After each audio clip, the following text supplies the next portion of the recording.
नमस्कार, स्वागत है आपका कमोडिटी राउंडअप में। मैं हूं मनीषा गुप्ता और आज बात करेंगे सोने चांदी पर, जहां पर प्राइसेस में थोड़ा सा उछाल देखने को मिला है। लेकिन उससे भी बड़ी खबर ये है कि ज्वेलरी इंडस्ट्री को यूके के एफटीए से कितना फायदा है, इस पर भी करेंगे चर्चा। वो एक बड़ी डील यहां पर क्रॉस होती हुई नजर आई है। साथ ही बात करेंगे कच्चे तेल में, जहां पर फिर से थोड़ी सी तेजी देखने को मिली है और नेचुरल गैस के प्राइसेस में एक अच्छा खासा उबाल भी आया है। यहां पर कैसे करे कारोबार, बताएंगे आपको। साथ ही बात करेंगे चीनी उत्पादन पर, जहां पर इस सीजन में हमने कुछ कमी आते हुए जरूर देखी है पिछले साल के कंपैरिजन में, लेकिन अगले सीजन में माना जा रहा है कि 34 से 35 मिलियन टन की उत्पादन हम यहां पर भारतीय बाजारों में देखेंगे। उनका नंबर्स का कैसे करें एनालिसिस, का इंपैक्ट होगा इंडस्ट्री पे, कंज्यूमर पे, ये भी बताएंगे आपको। इन सब पर चर्चा करने के लिए हमारे साथ हैं जीजेईपीसी के चेयरमैन श्री किरीट भंसाली, केडिया एडवाइजरी के डायरेक्टर अजय केडिया, और ब्रेक के बाद हमारे साथ होंगे national federation of cooperative sugar factories के एमडी प्रकाश नायक नवरे। लेकिन सबसे पहले सोने के प्राइसेस को आपकी स्क्रीन पर लेकर आना चाहेंगे, क्योंकि एक अच्छी खासी वॉलेटाइल मूव्स यहां पर बनती हुई नजर आई है। 3500 का ऑल टाइम हाई बनाने के बाद हमने ऑलमोस्ट 3200 तक यहां पर प्राइसेस जाते हुए देखे थे, और उसके बाद आप देख सकते हैं आज की जो शुरुआत हुई थी दिन की, वो 3400 के ऊपर हुई थी, लेकिन उसके बाद कुछ मुनाफा वसूली के साथ फिलहाल कारोबार। कैसे देखते हैं अजय आप करंट गोल्ड प्राइसेस को, क्योंकि जो करेक्शंस हैं एक तो कम हैं, कुछ कमजोर हैं, और हर डिप पे खरीदारी है। नमस्कार मिश्री। बिल्कुल, अगर हम देखें तो पिछला हफ्ता और ये हफ्ते में काफी ज्यादा वाइड चेंजेस है। हमने पिछले हफ्ते में देखा था जो बड़ी गिरावट थी 3200 तक का लेवल, या डोमेस्टिक मार्केट पे हमने देखा कि 92,000 का लेवल छू चुका था। ऐसा लग रहा था कि मार्केट अब करेक्शन मोड में आ चुका है। लेकिन मंडे आते आते हमने देखा कि यूएस चाइना का ट्रेड टेंशन, ठीक है ये हफ्ते के एंड में बात होगा, बट कहीं ना कहीं डोनाल्ड ट्रंप का आज मॉर्निंग का ट्वीट आना कि हम 145% टैरिफ के ऊपर बात नहीं करेंगे या बाद में देखेंगे, उसकी क्लैरिटी नहीं, जिसकी वजह से हमने पिछले 2 दिनों में तेजी देखी। या इजराइल हमास का जो कंसर्न है वो वापस तेजी कर रहा है। तो I think market totally confuse है, क्योंकि डॉलर इंडेक्स भी है 99 और 100 के बीच में टिका हुआ है, तो कोई भी क्लैरिटी नहीं आ पा रही है। तो सब लोग वेट एंड वॉच। इनफैक्ट कल रात को जो फेड की बैठक हुई थी, यहाँ पे भी हमने देखा इन्फ्लेशन का कंसर्न है, जॉब का कंसर्न है, बट जो अप्रोच हम लोग एक्सपेक्ट कर रहे थे कि या तो पॉज करे या फिर रेट कट के लिए कुछ क्लैरिटी मिले, वहां पे भी हमने देखा वेट एंड वॉच मोड पे। तो मुझे लगता है पूरे बुलियन इंडस्ट्री के अंदर वेट एंड वॉच मोड पे है। हालांकि मेरा अभी भी मानना है कि जो हमने 3500 का टॉप देखा है वो जल्द टूटता हुआ नहीं दिखाई दे रहा है। एक एक चीजें मैच्योर होगी, लेकिन अब जिस जंक्शन पे मार्केट खड़ा है 3400 के इधर, तो यहाँ से कुछ भी बोल पाना बहुत मुश्किल है। बट टेक्निकल पार्ट पे और जो हमने अभी डेवलपमेंट्स देखे हैं, ये मुझे लगता है प्राइजेस पे फिर से दबाव लाता हुआ दिखाई देगा, जो इमीडिएटली 33-20 का सपोर्ट दिखाई दे रहा है। बट ओवरऑल अगर चीजें मैच्योर होती तो आई थिंक 3500 जल्दी टूटता हुआ नहीं दिखाई दे रहा है। तो आपको क्या लगता है कब तक हम 3500 आता हुआ देखेंगे, और 35 पहले आएगा या 32 पहले आएगा? ठीक है, आई थिंक जो मैंने पहले भी मेरा पॉइंट रखा था कि जितने भी पॉइंट्स है वो हमने मैच्योरिटी की स्टेज पे है। मतलब आज यूएस और चाइना के बीच में टैरिफ का जो हाइक होना था वो ऑलमोस्ट डिस्काउंट हो चुका है। अब यहाँ पे अगर शुक्रवार को बैठक होती है, शनिवार को बैठक होती है स्विट्जरलैंड में, और कोई चीज पॉजिटिव निकल कर आ जाती है जिसके चांसेस ज्यादा है, तो मुझे लगता है 3200 पहले दिखेगा। बट हाँ, इग्नोर करना बहुत ही डिफिकल्ट है कि 3500 तोड़ेगा नहीं तोड़ेगा, बिकॉज बहुत ही एक जंबल पे है कि डॉलर इंडेक्स भी अगर आप देखोगे जनवरी में 110 के बाद 9738 का लो लगाकर अब ये रुका हुआ है। अगर यहाँ पे ब्रिच आउट होता है, डॉलर में भी अगर तेजी मिलती है, तो उसका भी एक नेगेटिवनेस हम गोल्ड में देखेंगे। तो आई थिंक अगला 48 घंटा जो रहने वाला है बहुत ही क्रुशियल होने वाला है बुलियंस के लिए। बट मेरा प्रेफरेंस है कि जब तक 3500 का लेवल ब्रिच नहीं करता, हाई पॉसिबिलिटी है कि फिर से हम 32-20 के सपोर्ट की तरफ आते हुए देखेंगे। All right. और जैसे आपने कहा, जी हाँ, 2 काफी इंपॉर्टेंट दिन है यहाँ पर। 10 मई को US and China trade conversation है, ये स्विट्जरलैंड में होगी, और 11 मई को यूएस एंड ईरान की न्यूक्लियर डील पर कॉन्वर्सेशन है, ये ओमान में होगी। तो 10 और 11 के दोनों दिन काफी इंपॉर्टेंट रहेंगे। एक इम्पैक्ट हम आता हुआ देखेंगे डॉलर में, सोने में, एंड ऑफ कोर्स बाकी एसेट क्लासेस में भी। लेकिन एक एफटीए डील हमने पार होते हुए देखी है। हमारे साथ जीजेपीसी के चेयरमैन श्री किरीट भंसाली हैं। किरीट जी नमस्कार। डील के ऊपर हम पहले भी बात करते रहे हैं, एक्सपेक्टेशंस थी, क्या चेंजेस थी, जिस तरह से अब जिस फाइनल शेप के साथ ये डील क्रॉस हुई है, कैसे, क्या लगता है आपको, किस तरह का ज्वेलरी एक्सपोर्ट हम यहाँ पर बढ़ता हुआ देखेंगे यूके के साथ? बिल्कुल, it will be game changer Manisha. हमारा जो ट्रेड है अभी यूके के साथ वो 1 बिलियन का है। आई एम एक्सपेक्टिंग कि एफटीए के बाद आने वाले 2-3 या 5 साल में it will be triple 3 billion की उम्मीद कर रहा हूं मैं। आने वाले 5 सालों में 3 to 5 years। 3 to 5 years में। अब पहले ये 4% था, अब 0% पे यहाँ पर होता हुआ नजर आएगा। अब काफी सारी रिपोर्ट्स ऐसी भी हैं किरीट जी जहां पे कहा जा रहा है कि यूके को ज्यादा फायदा होगा जिस तरह की एफटीए डील है और शायद इंडिया को नहीं। आप ओवर इन टोटालिटी इस डील को कैसे देखते हैं? मैं जेमन सेक्टर की बात करूं तो हाई एंड ज्वेलरी की यूके में बहुत सारी डिमांड है। आपने मनीषा देखा होगा, हाल ही में हमारे कल्याण ज्वेलर्स और मलबार गोल्ड ने 3 आउटलेट लंदन में खोले हैं और इंडियन ज्वेलरी की काफी डिमांड यूके में है। उसको मद्देनजर रखते हुए आने वाले दिनों में बहुत सारे रिटेलर्स वो मार्केट ढूंढ रहे हैं और बहुत सारे रिटेलर वहां पर अपने शोरूम खोल सकते हैं। और मुझे लगता है यूके में जो डिमांड है हाई एंड ज्वेलरी की, उसको सप्लाई करने की कैपेसिटी अभी सूरत और जयपुर में बहुत लेटेस्ट टेक्नोलॉजी के साथ जो फैक्ट्री आ रही है वो वर्ल्ड क्लास सप्लाई करने की क्षमता रखती है। तो मुझे पूरी उम्मीद है कि यूके की जो डिमांड है हम इंडिया सप्लाई कर पाएंगे। किरीट भाई, एज ऑफ नाउ ओवरऑल जो इंडिया ज्वेलरी एक्सपोर्ट करता है उसका कितना हिस्सा यूके का है और क्या आप उसे और बढ़ता हुआ देखते हैं? मैंने पहले ही बताया कि अभी एट प्रेजेंट हमारा ट्रेड 1 बिलियन का है परसेंटेज टर्म्स में। हाँ, और वो मुझे लगता है आने वाले 3 या 5 साल में ट्रिपल होएगा, 3 बिलियन तक पहुंचेंगे हम लोग। किरीट भाई, अगर ओवरऑल और मार्केट्स देखें तो हमने पिछले कुछ सालों में मिडिल ईस्ट को काफी खुलते हुए देखा है। सऊदी अरेबिया एक और मार्केट है जहां पर एक बढ़त बनते हुए नजर आई है। किस तरह की ग्रोथ इन दूसरी और मार्केट्स में देखते हैं आप? मनीषा, अगर हम ट्रैक रिकॉर्ड देखें जहां पर भी एफटीए हुआ, आप गो बैक टू 3 इयर्स, 3 साल पहले हमारा एफटीए नहीं था यूएई के साथ। यूएई का आज चौथा साल चल रहा है। हमने एवरी ईयर 10-12% का ग्रोथ देखा है। पिछले साल भी 17% ग्रोथ देखा है हमने। तो ये सेपा और एफटीए का जरूर फायदा हो रहा है। एक एफटीए जिसका पूरी इंडस्ट्री को इंतजार है, आपकी नहीं बाकी सब है, वो है यूएस के साथ।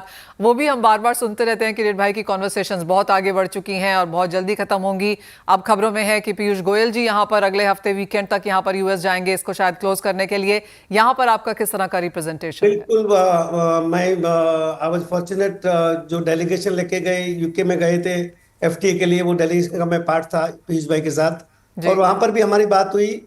यूके जो यूएस से जो स्टेटमेंट आ रहा है, India will be the first to sign the FTA और we are crossing our fingers. मुझे उम्मीद है कि ये महीने के एंड तक या जून फर्स्ट वीक में होना चाहिए। कुछ डिटेल्स, कुछ क्लॉजेस जो आपने पुट फोर्थ किए हैं यूएस के साथ जो ये ट्रेड एग्रीमेंट होगा उसके लिए?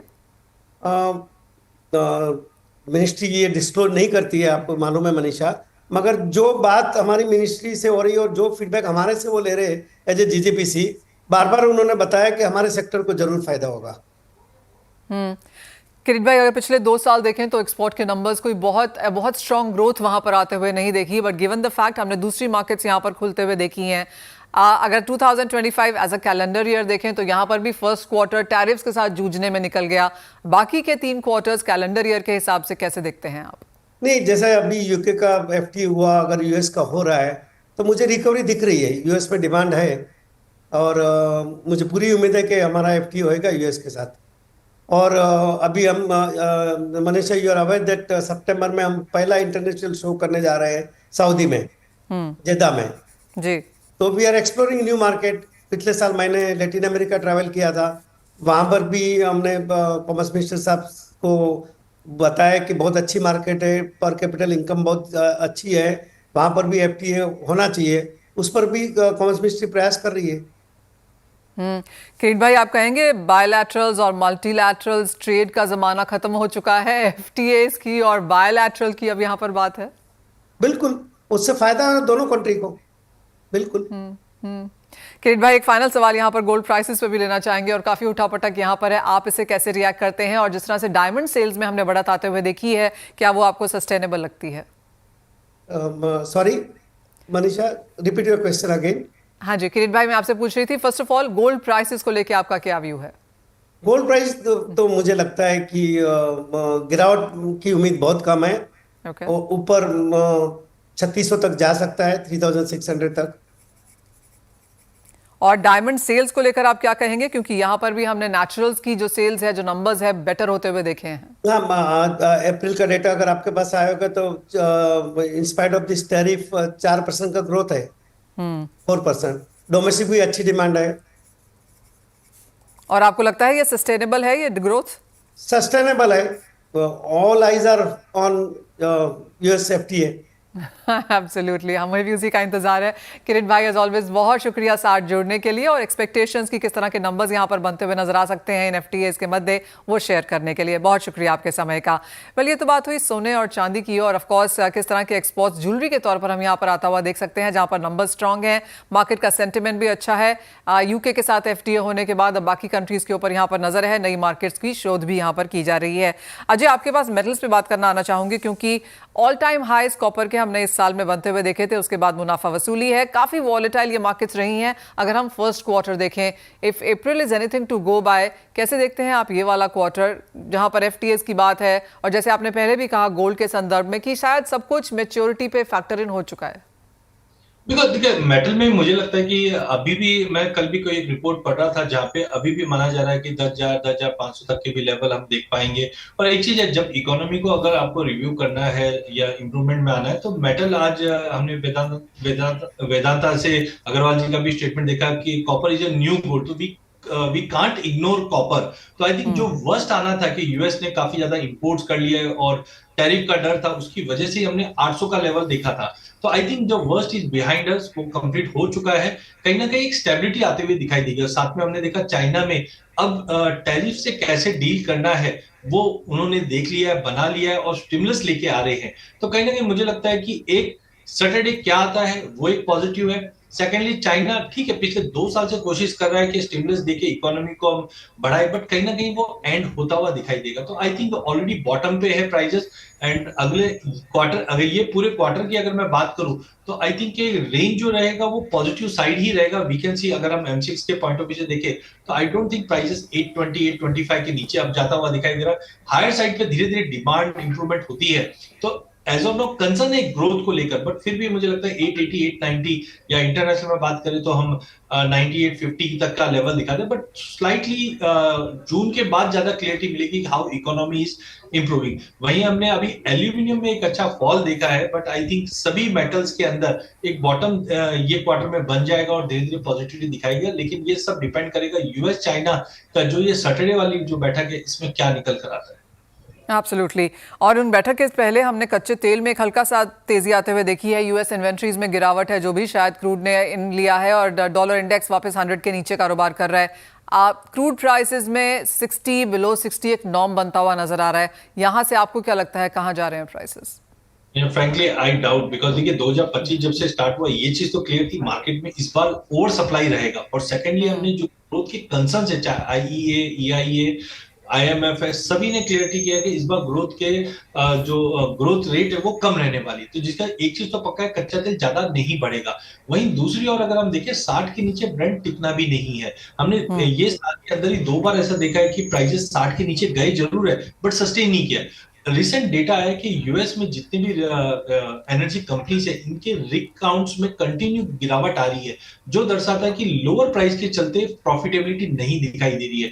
तो हालांकि मिडिल ईस्ट में अब कंसर्न है कि अपना अपना मार्केट शेयर कैसे बढ़ाया जाए, क्योंकि हम जानते हैं कि अगर रशिया यूक्रेन का भी अगर हम सीज फायर होते हुए देखते हैं, तो रशियन माल भी मार्केट में आना है।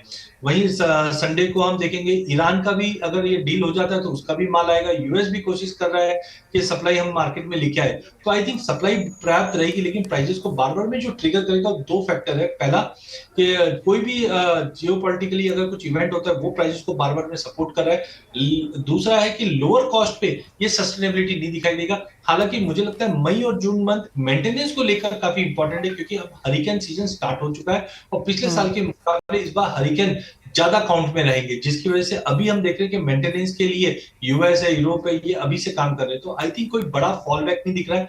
ब्रेंट 60 के नीचे टिकता हुआ नहीं दिख रहा है, ना ही 64 64.5 के ऊपर जाएगा। M6 पे भी हम देख रहे हैं कि 48 का एक अच्छा बेस बन चुका है, ऊपर में 51 50 के ऊपर भी। तो एक दायरा का सौदा रहेगा पूरे मई मंथ में। ओके, तो अप्रैल में अच्छी खासी मुनाफा वसूली है और मई में भी कोई बहुत बड़ी तेजी की एक्सपेक्टेशन यहाँ पर नहीं है। वेल, इसी के साथ एक ब्रेक के लिए रुकेंगे, जब लौटेंगे तो बात करेंगे एग्री कमोडिटीज पर। शुगर होगा हमारे फोकस में। आप देख रहे हैं कमोडिटी राउंडअप। मैं हूं मनीषा गुप्ता और national federation of cooperative sugar factories के MD प्रकाश नायक नवरे अब हमारे साथ हैं। प्रकाश जी नमस्कार। पहले तो इसी सीजन के बारे में बात करेंगे जहां पर ऑलमोस्ट फाइनल नंबर्स अब आ चुके हैं और आपने भी कोई चेंज नहीं किया यहाँ पे 30 अप्रैल को। फाइनल अगर हम एक बैलेंस शीट यहाँ पर देखें तो अब वो कैसी नजर आती है प्रोडक्शन, कंजम्पशन, एक्सपोर्ट और क्लोजिंग स्टॉक के लिहाज से? Thank you, Manisha ji. It's always pleasure to meet you online. Okay, देखो हम हर 15 दिन में जो क्रशिंग रिपोर्ट प्रोग्रेस रिलीज करते हैं, उसके मुताबिक 257 लाख टन का शुगर प्रोडक्शन 30 अप्रैल तक हुआ है। इसमें ये जो कर्नाटका और तमिलनाडु की स्पेशल सीजन का भी इंक्लूजन है। ओके। ऐसे सीजन चलते आगे जो चल रहा है, महाराष्ट्र का खत्म हुआ है, करीबन सारे सीजन खत्म हो गए except UP and this special season. तो ये सब ख्याल में रखते हुए नेशनल फेडरेशन का estimation at the end of this crushing season will be 261 lakh ton. इससे ऊपर जाने की मुझे हमकी गुंजाइश नहीं लगी। ओके। तो ये 261 is almost 79% less than the last year's final figure of 319 319 lakh ton था। उसमें से करीबन 79 लाख टन कम होने जा रहा है इस साल 24-25 की बात करें। जी। और साथ ही अगर कंजम्पशन देखें, एक्सपोर्ट नंबर्स और क्लोजिंग स्टॉक देखें, वहां पर क्या नंबर्स निकल के आ रहे हैं अब? देखिए, ये कंजम्पशन का हमारा नंबर है between 282 to 285 lakh ton. Okay. क्योंकि पिछले साल इलेक्शन था, पिछले साल थोड़ा नेपाल बांग्लादेश बॉर्डर से गया, वो सब ख्याल में रखते हुए हमने ये कंजम्पशन नंबर का एस्टिमेट किया है। 285 will be our number maximum consumption and closing stock will be between 50 to 52 lakh ton. 50 to 52 lakh. और एक्सपोर्ट 10 लाख टन में से करीबन 7 या 8 लाख टन फिजिकली सितंबर आखिर तक हो सकता है। तो वहां से जो बचती है चीनी थोड़ी, वो इसमें ऐड हो गई है अवेलेबिलिटी। प्रकाश जी, ये तो अब इस साल की बात हुई जहां पर हमने नंबर्स बहुत ही ज्यादा ऊपर नीचे हुए देखे। काफी कुछ लोगों ने इसको डिजास्टर एज अ सीजन बोला है, कुछ लोगों ने डिसअपॉइंटिंग बोला है, कुछ लोगों ने वॉलेटाइल बोला है। आपके लिए कोई वर्ड है यहाँ पर? आप इस सीजन को कैसे वो एक्सप्लेन कर रहे हैं या कैसे एक्सप्रेस कर रहे हैं? कौन से सीजन को? 24-25 या 25-26? 24-25। 24-25 has been थोड़ा खट्टा थोड़ा मीठा है। क्योंकि एक्सपोर्ट हम चाहते थे कि पूरा 10 लाख टन हो जाए। हम इस नंबर में थे और उसके लिए काफी कोशिश की हमने कि एक्सपोर्ट हो जाए, लेकिन हुआ क्या है कि इंटरनेशनल बायर उतने राजी नहीं है और इसलिए वो वहां थोड़ा खट्टापन आ गया है। खैर, वो खबर से हमारी जरूर चीनी के प्राइसेस एक्स मिल सेंटिमेंट सपोर्ट जरूर मिला यहाँ पर। प्रकाश जी, जैसे आपने कहा अंतर्राष्ट्रीय बाजारों में सप्लाई सरप्लस भी है फिलहाल मार्केट्स में, इसलिए भी शायद इंडिया को कोई बायर बाहर नहीं मिला है। वो एक चीज आप कैसे देखते हैं? और अब 2025-26 की अगर बात की जाए तो जिस तरह की यूएसडीए की रिपोर्ट आई है जहां पर वो 35 मिलियन टन की बात कर रहे हैं इंडियन प्रोडक्शन के लिए, आप ये नंबर कैसे देखते हैं? Well, let me first share with you. ये जो दिल्ली में बेस्ड जो यूएसडीए फॉरेन एग्रीकल्चर सर्विस की टीम है, वो रेगुलरली हमारे टच में रहती है, because that credibility we have established in USDA also in line with the government of India. हमारी numbers are taken on the face value. तो वो टीम से हम लगातार वो आते हैं, मिलते हैं, हमारे से ग्राउंड रियलिटी के नंबर्स लेते हैं। तो उनका जो असेसमेंट है उससे ऑलमोस्ट करीबन मैं मैच एग्री करता हूँ। एक्सेप्ट एक बात समझनी जरूरी है हमारे दर्शकों को कि उनकी नंबर रॉ वैल्यू की होती है 350 लाख टन, जिसमें क्रिस्टल में कन्वर्जन किया तो 330 लाख टन आता है। उसमें से 60,000 टन आंसरी का निकाल दिया। तो जो मैं पहले से कहते आ रहा हूँ, और कि 20% more will be there from this year. That would be about 324 to 329 lakh टन हमारा net sugar gross sugar production रहेगा, जो इस साल के मुकाबले 20% ज्यादा है। But if you see the year before 319 almost 10 lakh टन उससे ज्यादा है। तो मुझे नहीं लगता कि ये all time record and all this बहुत बड़ी हाइप होने की जरूरत नहीं है।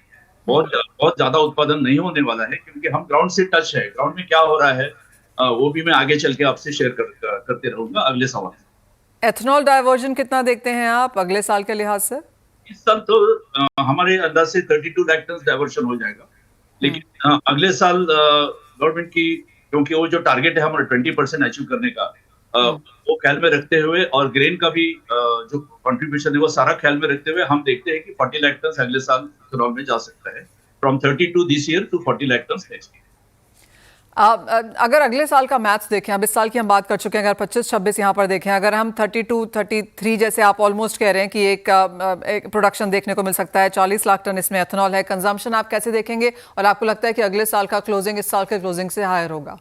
कंजम्पशन एक स्टडी ग्रोथ है, 2.2% year on year is because of the population growth on one side. On the other side the industrial buyers, जिसका हमारा 65% कंजम्पशन उनके साथ होता है, वो एक्सपेक्टेड लेवल पे नहीं गया है इस साल और शायद अगले साल भी वही रहेगा because of the young generation not going for high sugar content sweeteners and soft drinks. तो ये सारा ख्याल में रखते हुए हम ये देख रहे हैं कि कंजम्पशन 2.2% बढ़ के ये जाएगा 29.1 फॉर द नेक्स्ट. इस साल हम 28.5. If I talk in lakh tons, 285 lakh tons will go to about 291 lakh tons next year. 29.1 जाएगा आप कह रहे हैं. और वैसे क्लोजिंग स्टॉक अच्छा रहेगा. क्लोजिंग स्टॉक बेहतर रहने का एक अच्छा हम मौका देख रहे हैं कि 20-25 लाख टन करीबन एक्सपोर्ट का चांस हमें अगले साल दिख रहा है. क्योंकि इतनी सारी चीनी गोडाउन में रखने के बजाय हमने एक मार्केट क्रिएट किया है, ब्रांड क्रिएट किया है, तो हम शायद ऐसा 20-25 लाख टन एक्सपोर्ट हमारी पड़ोसी कंट्री में कर सकते हैं. प्रकाश जी, एक important point on that level, फिर आप ग्लोबल प्राइसेस कैसे देखते हैं? क्योंकि जिस तरह से ब्राजील की प्रोडक्शन है much on the higher side है, वो एथेनॉल से ज़्यादा चीनी की तरफ इस बार गए हैं. ग्लोबल सप्लाईज कैसे देखते हैं आप और ग्लोबल प्राइसेस कैसे देखते हैं? क्योंकि वहां पर हमने 17-18 जैसे लेवल्स बनते हुए देखे हैं. ये 17-18 वाली लेवल तो जरूर बढ़ेगी. खैर वो 20 के ऊपर जाने की मुझे नहीं लगता है.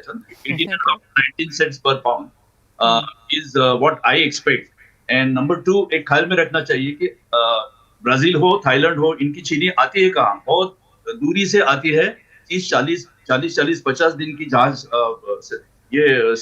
जहाज वातु करके उनकी यहाँ पहुंच जाती है. इंडोनेशिया, चाइना, बांग्लादेश, ये हमारी जो एशियन मार्केट है, एशियन मार्केट हमारे सबसे पास है. We have a geographical advantage. We can cut down on the freight, we can cut down on the transit time and we can give the better quality sugar. तो मुझे नहीं लगता कि वो इंटरनेशनल प्राइस जो ब्राजील और Thailand के वजह से आगे ऊपर नीचे होगी, हमें कोई ज्यादा दिक्कत इसमें आने वाली नहीं. हम अच्छी तरह से 20-25 लाख टन एक्सपोर्ट अगले साल कर सकते हैं. एक फाइनल सवाल देन प्रकाश जी, और ठीक है एमएसपी नहीं भी आए, एक्सपोर्ट आपने कहा एक इंपॉर्टेंट चीज़ है, इस साल हमने आता हुआ देखा भी है, लेकिन एफआरपी बढ़ने के साथ साथ जो एथेनॉल प्राइस रिवीजन है आप कहेंगे वो शायद अब एक टॉप प्रायोरिटी है. And instead of giving too many things to government कि हमें ये चाहिए, ये एक चीज़ फॉर श्योर चाहिए. बिल्कुल सही कहा आपने. ये सब actually we were expecting this to come yesterday. इतनी उसकी अर्जेंसी है. अभी तक नहीं है क्योंकि एफआरपी 6 साल लगातार बढ़ती गई है. 26% एफआरपी बढ़ गई है पिछले 6 साल में और एफआरपी अपने जगह पे बनी हुई है. अब तो एमएसपी 31 पे बनी हुई है. उसमें बढ़ोतरी बहुत जरूरी है. हमने इंडस्ट्री एसोसिएशन ने सब मिलके ब्रेनस्टॉर्मिंग करके कॉस्ट ऑफ प्रोडक्शन 1 किलो चीनी का निकाला था 39 to 40 रुपीज, 41 रुपीज. तो 41 तो कम से कम कॉस्ट ऑफ प्रोडक्शन का तो एमएसपी बनती है.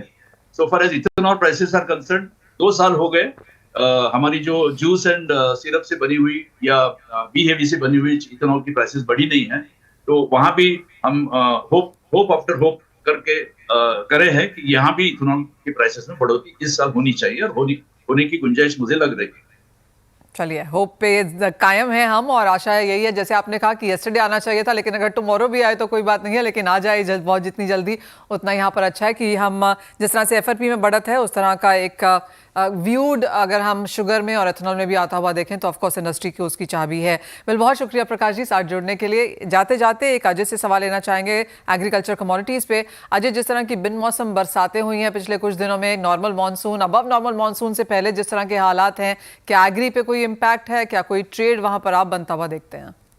देखिए, एग्री में मानसून का डेफिनेटली इम्पैक्ट है, बट मुझे लगता है कि अगर हम पंजाब, राजस्थान और गुजरात के जो एग्री कमोडिटी की बात करते हैं वहां पे मुझे लगता है कि कुछ टेंशन में आता है. एग्री को मानसून को अभी मुझे लगता है थोड़ा समय लगेगा, बट अभी जो गोइंग है, पहला है हल्दी में मुझे लगता है कि अच्छी खासी गिरावट के बाद अब मार्केट बेस बनाता हुआ दिखाई दे रहा है, जहाँ पे 13,800 पे लेके चलिए, 13,500 का स्टॉप लॉस लगाइए. लिमिटेड अपसाइड है एज ऑफ नाउ, क्योंकि मानसून को देखते हुए स्विंग कैसे प्रोसीड होगी, इस बार स्विंग बढ़कर आने वाली, ये भी चीज क्लियर है. तो 14,500 का लेवल दिख जाएगा. यहाँ पे मुझे सबसे अच्छी जो अभी लग रही है वो है कैस्टर में हमने एक अच्छा खासा फॉल बैक भी देखा था, बट अब ये 6250 के नीचे सस्टेन नहीं कर पा रहा जून वायदा। तो यहाँ पे 6250 पे कैस्टर लेके चलिए, ऊपर में 6340 तक का लेवल मिल सकता है, 6200 का टारगेट लेके। लास्ट हम गवार की बात करना नहीं भूलेंगे, बिकॉज पाकिस्तान और इंडिया के जो टेंशन है इसका इम्पैक्ट गवार पे भी पड़ेगा। बीच में हमने अच्छी खासी गिरावट देखी थी, जहाँ पे बॉर्डर टेंशन की वजह से अभी भी बना हुआ टेंशन, गवार एक बार 5000 के नीचे आ चुकी थी। बट कहीं ना कहीं उम्मीद है कि यहाँ से प्राइसेस में एक वैल्यू बाइंग आती हुई दिखाएगी। आज भी हम जून वायदे में देखें तो एक पॉजिटिविटी बनी भी, जो 3032 का भाव दिखा, तो यहाँ पे एक छोटा बाउंस रह सकता है 5100 के लिए, गवार से लेके चलना चाहिए। ऑलराइट, तो कुछ खरीदारी के मौके यहाँ पर एग्री में देखने को मिल सकते हैं। अजय जी एज ऑलवेज बहुत शुक्रिया साथ जुड़ने के लिए, तमाम स्ट्रैटेजीज शेयर भी करने के लिए। इसी के साथ एक ब्रेक का समय है।